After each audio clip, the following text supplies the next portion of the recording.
आज राहुरी तालुक्यातील जनतेच्या वतीनं आपल्या जनतेच्या भावना या देशाच्या सरकारपर्यंत पोहोचवण्याकरता जवळपास 20,000 शेतकऱ्यांची पत्र आम्ही आता इथं पोस्ट ऑफिसमध्ये आणलेली आहेत.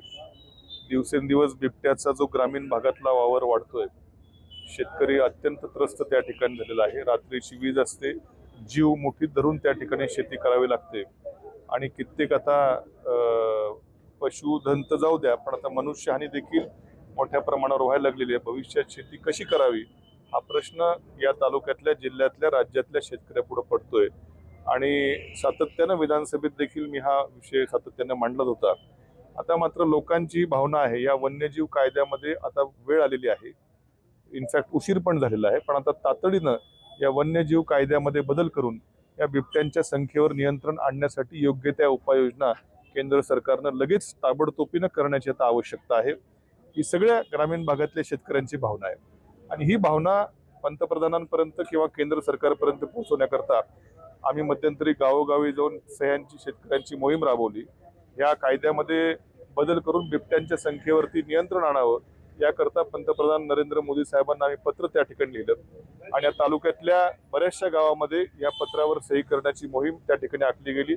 उत्स्फूर्तपणे शेतकऱ्यांनी या पत्रावरती आपली सही नोंदवून आपली भावना पंतप्रधानांपर्यंत कळवा असं आम्हाला आवाहन केलं होतं. आज त्या सर्व जवळपास 20,000 पत्र आम्ही इथं पोस्ट ऑफिसमध्ये आणून इथं टाकलेले आहेत. ते 2-4 दिवसात माननीय पंतप्रधान साहेबांपर्यंत जातील. एका तालुक्यातल्या 20,000 शेतकऱ्यांची जर अशी भावना असेल तर राज्यातल्या शेतकऱ्यांची काय भावना आहे ही मांडण्याचा आम्ही त्या ठिकाणी प्रयत्न आज केलेला आहे. मला खात्री आहे की, मला अपेक्षा आहे की या देशाचे पंतप्रधान आणि केंद्र सरकार आम्हा शेतकऱ्यांची भावना ओळखून, आधीच खूप उशीर झालेला आहे पण आणखीन उशीर होऊ नये यासाठी आमची भावना ओळखून या कायद्यामध्ये योग्य त्या सुधारणा निश्चित लवकरपणे करतील. आज माझ्याबरोबर इथं वडनेरमध्ये आमचे अनिल गव्हाणे म्हणून शेतकरी त्या ठिकाणी आहेत. काही दिवसापूर्वी, काही महिन्यापूर्वी त्यांच्या वडिलांवरती बिबट्याचा हल्ला होऊन पहाटे मोटर चालू करायला मला वाटतं गेले होते, त्यांचा मृत्यू झाला होता. आज ते देखील स्वतः इथं त्यांची भावना व्यक्त करण्याकरता उपस्थित आहेत.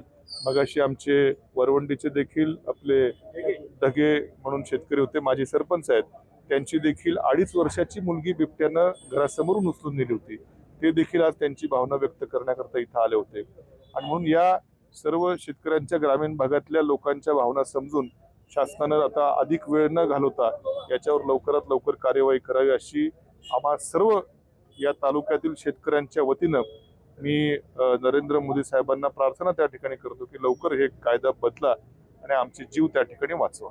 दादा, नुकताच आता ग्रामीण भागातील शाळांमध्ये बिबट्याचं दर्शन झालं. भिंतीवर, आवारात सीसीटीव्ही मध्ये बिबट्या काहीच झाले नाही. मला वाटतं जोगेश्वरी आखाडा राहुरी नगरपालिकेची शाळा आहे, ती काहीतरी आदर्श शाळा म्हणून राज्यातल्या याच्यामध्ये पहिल्या 10-12 शाळांमध्ये 3 नंबरला शाळा आलेली आहे.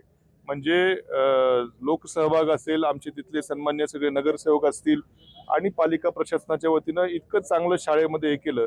शाळेच्याच भिंतीवर जर बिबट्या तिथं उभा असेल तर मुलांनी 3 दिवस झाले सलग जर शाळेच्या भिंतीवरती जर बिबट्या येतोय तर पोरांनी शाळेत जायचं कसं? किती का आदर्श शाळा असणार, पण तिथं आता विद्यार्थ्यांऐवजी जर बिबटेच यायला लागले शिक्षण घ्यायला तर ही अशी परिस्थिती सगळीकडे ग्रामीण भागात होते. याचा कुठंतरी आता ज्यांनी विचार करायला तिकडे बसलेत त्यांनी करावा आणि याच्यातून आम्हाला ग्रामीण भागातल्या लोकांना सोडवावं ही विनंती.